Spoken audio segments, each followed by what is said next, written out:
Down goes Frazier. Down goes Frazier. Down goes Frazier. Them Seattle Seahawks, baby. Yo, they went to Pittsburgh in hostile territory. The terrible towels, they're waving. They came out victorious. 31-17 victory over them. Come on now, baby. Oh, yeah, that's right. I'm back talking my stuff again. Sam Darnold slung it. K9 rocked it.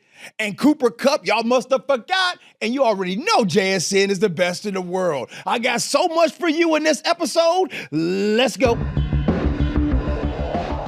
It's the Reset with G. Scott. Man, I appreciate y'all hanging out with the Reset. Make sure you like and subscribe, and hold on, because let's go for a ride. DK Metcalf. DK Metcalf, you have the right to remain silent. Anything you say will be held against your ass by that Seahawks secondary. They locked you up. Josh Jones was sticky icky on you, just so y'all know. He got a little bit of a touchdown, but for the most part, he got held. 3 catches, 20 yards, 6 targets, and he dropped that ball twice. Josh Jobe was glued to DK like a church deacon on a lady in a troubled marriage. Josh Jobe had DK wrapped up like your grandma's plastic couch, sticky and no room to breathe. Josh Jobe had DK locked the hell up. I'm telling you, it was beautiful. Is it fair to say the Seahawks wide receiving core is better than the Steelers receiving core? I just love it. Every single time the Seahawks, whether trade somebody away or they go away, every time they come back and play, they get beat. And I know DK wanted that win. I know the Steelers wanted that win. It was a home opener for them, and the Seahawks came out there and got it done. Speaking of the Seahawks and being on the road over the last 5 seasons, the Seahawks right now, 24-18. Now, last year, 7-1 on the road. That's not luck, baby. That's culture. That's culture. When it comes to those 10 a.m. kickoffs now, I'm not talking to you new school folks, the folks that are about the age of my man Paul, you know what I'm saying? Now, I'm not talking about I'm talking about the older generation. Y'all remember when the Seahawks used to struggle on 10 a.m. kickoffs? Remember that? No more. They went 3-0 last year in 2024. In the last 24 early kickoff games, the Seahawks have won 19. That's preparation, baby. That is love. I got to admit, I told you guys last week, your boy was kind of nervous. I didn't like some of the things that was being said. This was a big game. The lights were bright. Witherspoon was going to be out of the game. Injuries was coming to play. And I was just like, oh, I don't know. I sat there on my couch, but they got it done. And I want to talk about how they got it done. They got it done in a simple fashion. Sam Darnold, he threw 22 of 33 in that game for 295 yards, 2 touchdowns, 2 interceptions. Okay, no doubt. Wasn't perfect. Those picks didn't feel good. However, but those throws, my man was throwing over the middle in rhythm, finding not just JSN, but Cooper Kupp. We'll get to Cooper Kupp in a second. And one target, his first catch, Torrey Horton with the touchdown. It was beautiful. For Sam Darnold to go out there in a hostile environment and throw for nearly 300 yards, that says that air attack is really good. And by the way, I want to give some real props to Sam Darnold. On that 3rd and 9, when you were scrambling and moving, and I know a lot of people thought that was about to be a sack, but nah. You found my man A.J. Barner for that nice little touchdown. That was beautiful. Next, Cooper Kupp. Woo-wee! That's the Cooper Kupp you wanted to see. Cooper Kupp, he was 7 of 9 targets. Caught him for 90 yards. Tell the truth in the comments. Tell the truth if you thought that we'd already seen the best of Cooper Kupp. I ain't gonna lie, y'all. I ain't gonna lie. I'm one of them. Yesterday had me super excited to see Cooper Kupp do his thing. His presence was felt out there on the field. Him being out there, they went away from JSN. JSN caught like 5-6 catches right away. After that, you saw Cooper Kupp emerge. You know what I'm saying? I mean, that is the expectation that a lot of us had in this wide receiver core. And I got to give props to Cooper Kupp in getting that done. There was big plays, and I got to give a huge shout out. You guys saw it. K9, Kenneth Walker III, 105 yards rushing just on 13 carries. I ain't the best at math. That works out to be about 8 yards a carry. Now, I love the way the Seahawks are using K9. Now, I know there's a lot of people, I included, kind of complained going into it was a series into which he didn't get any carries, and I was kind of complaining like, hey, what's going on? How come he's not getting any carries? And then the next one, boom, he does his thing. So, look, I'll leave it to the Seahawks. They know exactly what they're doing when it comes to this offense. All in all, I want to just say, for them to, this total offense, 395 yards of total offense to Pittsburgh's 267, it was crazy. And the run-pass ratio, it was like a beautiful marriage. By the way, I know a little something about marriage from time to time, but anyways, that's neither here or there. I and you love to see when there's a beautiful marriage between the run game and the pass game. It was crazy. Now, I want to get to something that hasn't happened in 45 years. 45 years, what was going on with that special teams? Seahawks go to kickoff. I was headed towards the bathroom real quick because, you know, when you're at home watching the game, that's a good time to go do that. Man, I'm walking towards, I said, whoa, wait, what's going on? I heard the announcer say something about, wow. In 45 years, that hasn't happened. Now, look, my man Caleb Johnson, who was back there for the return, man, I feel sorry for my man. My man's a rookie. That ball was coming. He thought, it's going over my head, but he just assumed that it was going through the back of the end zone, and it just stopped right there. Goes to show you that in the NFL, in the game of life, it comes down to inches, balls. That's how it happens. So that was absolutely crazy. I want to go, I talked about Josh Jobe a second ago. I want to talk about Josh Jobe again, and I want to highlight him. Number 29. He's no secret. Out of Alabama, the dude's a dog. He's been nothing but a dog. Week 1, he was targeted 5 times, gave up 1 catch, and he snagged an interception. Now, this is the same Josh Jobe in 2024 that started 6 games and had 37 tackles and 7 passes defended. PFF in week 1 called him and named him one of the top defenders of week 1.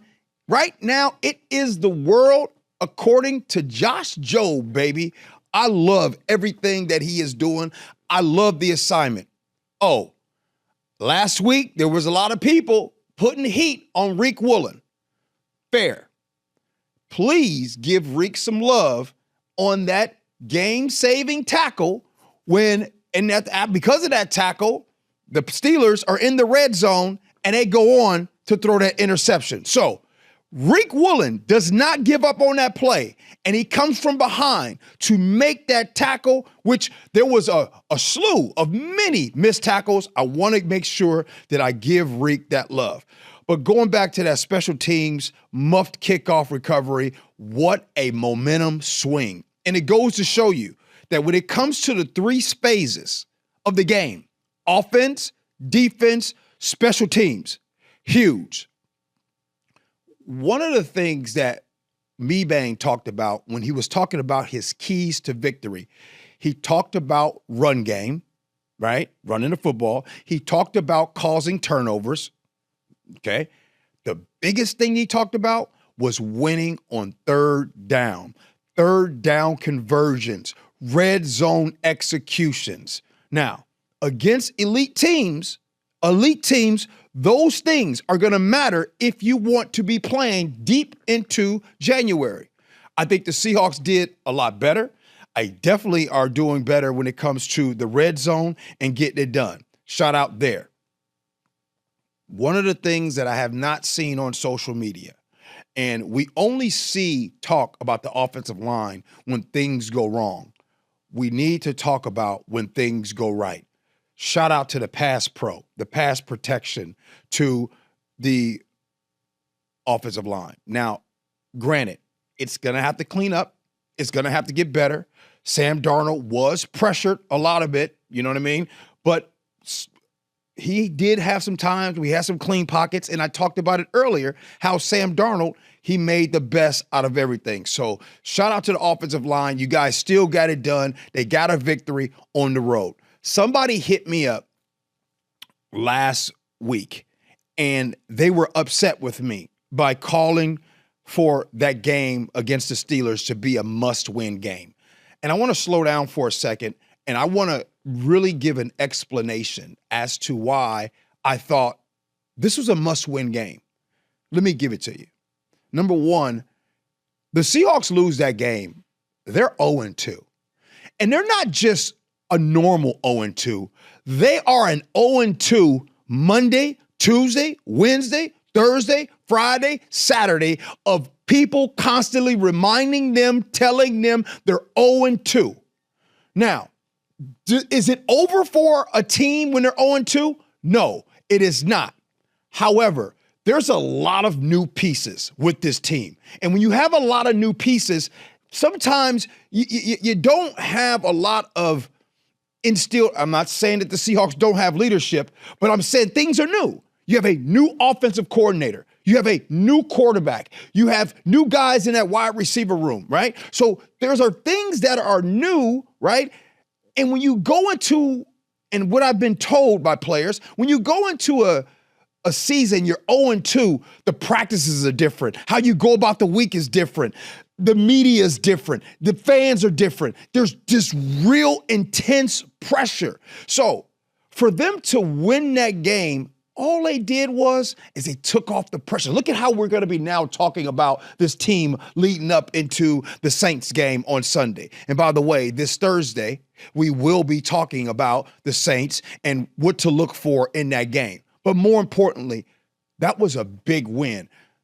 I had said when it was close and it was tied up, and I thought if the Seahawks win this game, it says so much about them. It says so much about Mike McDonald, Sam Darnold, and the team itself. And they answered that call. There was a lot of the football experts that did not expect for the Seahawks to win. Now, as a Seahawks fan, I'm always thinking they're going to win, but I ain't going to lie to y'all. I'm going to keep it all the way a buck. Your boy, I was scared. I was nervous. Do I feel a lot better? Absolutely feel a lot better. So there's a lot of things that I feel good about. More importantly, besides the win, I feel good about the depth.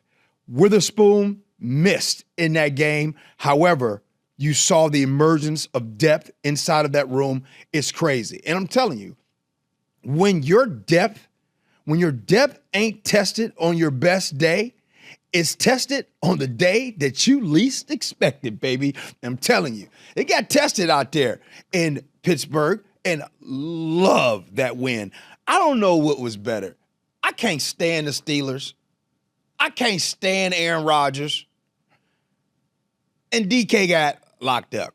Shout out to DK. DK, gotta show love for him. He is a former Seahawk. But more importantly, man, they got that win done. So we celebrate.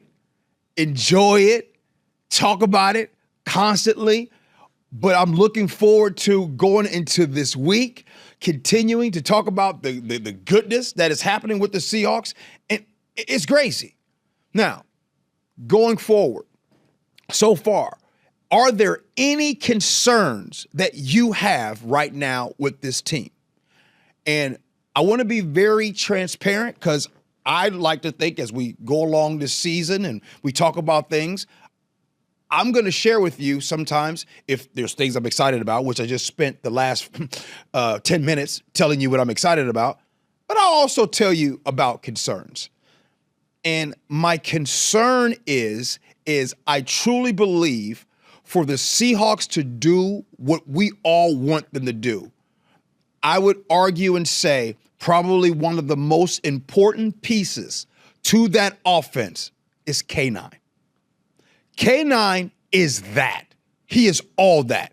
13 carries, 105 yards rushing. When he does well, that offense gets moving. And you saw he did well on Sunday.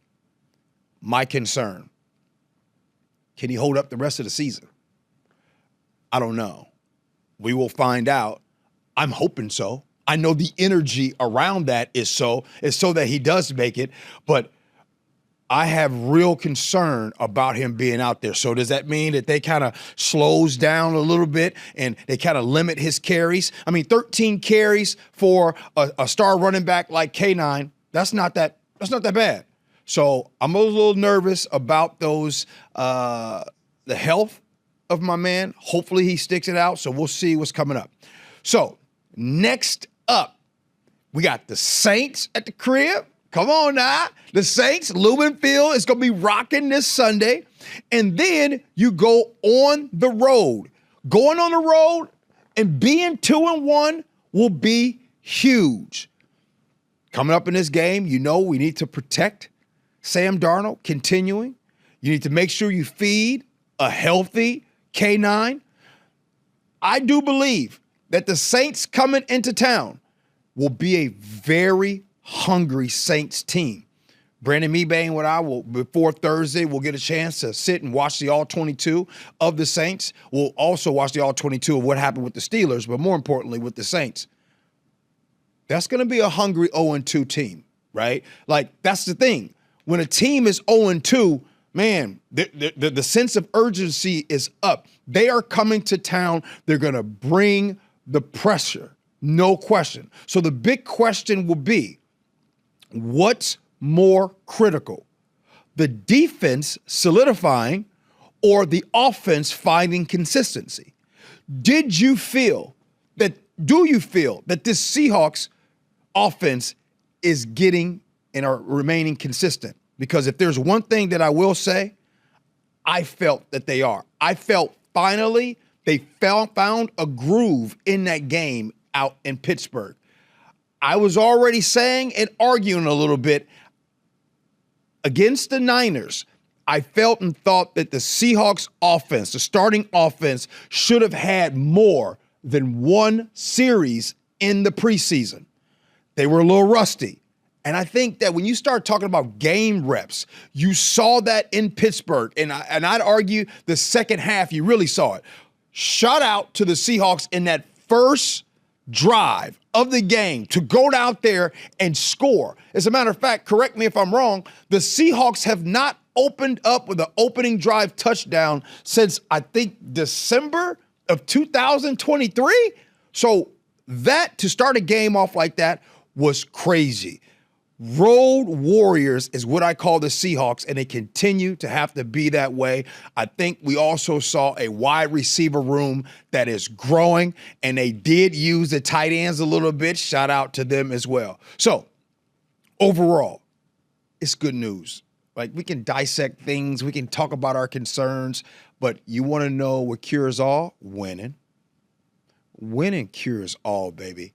When you win, cool. Talk about some of the things that needs to be cleaned up, cool. I know Mike McDonald and the Seahawks, as they practice this week, they will feel a lot better going into this week. So the number one takeaway from everything that I just said is, I think in Pittsburgh on Sunday, the Seattle Seahawks started to gain their identity, right? And I think Sam Darnold let his offense, let we fans know that he can be trusted. He let us know that even when there's a little bit of adversity, those two interceptions, they can be trusted. I think we also know, speaking of identity, that this Seahawks defense is nothing to play with. They absolutely get it done. It is the strength of our team. And at the same time, the wide receiver core, the pass catchers got it done. That's what I'm talking about. The keys to victory right there. Now, let's get ready for this Sunday. Before Sunday, we'll get ready to talk about a lot of Seahawk football. We will have Bane on the show, and we'll talk about what's happening with the Saints coming to town. Got to get that win. So sometimes, hey, in life, sometimes your wins can come far away from home. At home, you get a little too comfortable at home. But when you go on the road, you can kind of figure it out a little bit. And I think that's what the Seahawks did. They got on that plane. They maybe sang some song, Kumbaya. You don't want me to sing it because I can't sing, but either way, they got it done. They got to get it done. You got to stay ready so you don't have to get ready. Them Seahawks is ready. All right. I don't know how long that's been, but you know what? That's enough. I don't want to say nothing to mess things up. We got a nice groove going on. Thursday, we'll be back. Make sure you like, subscribe, send this out. As a matter of fact, I forgot to tell y'all, coming up in the month of October, that's right, yours truly will be given away. Somehow, somebody will win some Seahawk tickets. Yeah, we're gonna spice this show up a little bit. But hey, we got some good stuff. We really appreciate you guys hanging out with us. We'll do this again on Thursday. Make sure you like, subscribe, send it out to all your friends, family, baby mama, aunt, cousin, them, all that. Appreciate you rocking with us. Love you for that. And as always, be kind.